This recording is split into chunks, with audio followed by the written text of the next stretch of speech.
দেশ জুড়ে রান্নার জ্বালানি হিসেবে ব্যবহৃত এলপিজি সিলিন্ডার নিয়ে নতুন করে অনিশ্চয়তা দেখা দিয়েছে। আগামী বৃহস্পতিবার থেকে এলপিজি সিলিন্ডার বিক্রি বন্ধের ঘোষণা দেওয়ায় সাধারণ ভোক্তাদের মধ্যে উদ্বেগ ছড়িয়ে পড়েছে।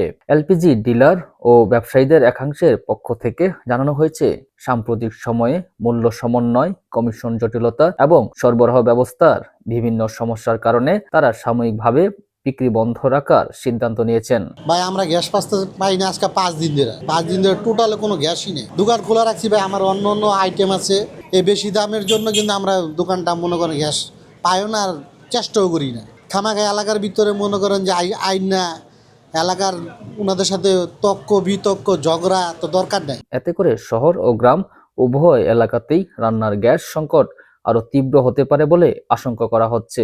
বিশেষ করে নিম্ন ও মধ্যবিত্ত পরিবারের জন্য এই সিদ্ধান্ত বড় ধরনের ভোগান্তির কারণ হতে পারে। অনেক পরিবারে এখন পুরোপুরি এলপিজির নির্ভর হয়ে পড়েছে। বিক্রি বন্ধ থাকলে বিকল্প জ্বালানির ব্যবস্থা করা তাদের জন্য কঠিন হয়ে উঠবে। ভোক্তারা অভিযোগ করছেন, এর আগেও এলপিজির দাম বৃদ্ধি ও কৃত্রিম সংকটের কারণে বাজার অস্থির ছিল। এখন বিক্রি বন্ধের ঘোষণায় পরিস্থিতি আরো জটিল আকার ধারণ করতে পারে।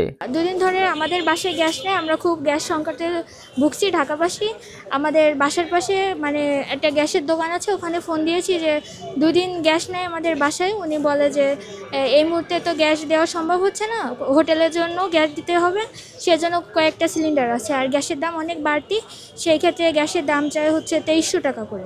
তারা দ্রুত সরকারি হস্তক্ষেপ ও কার্যকর সমাধান দাবি করছেন। তবে সংশ্লিষ্ট মহল বলছে, দ্রুত আলোচনা ও সমঝোতার মাধ্যমে এলপিজি সরবরাহ স্বাভাবিক না হলে বাজারে বড় ধরনের সংকট তৈরি হতে পারে।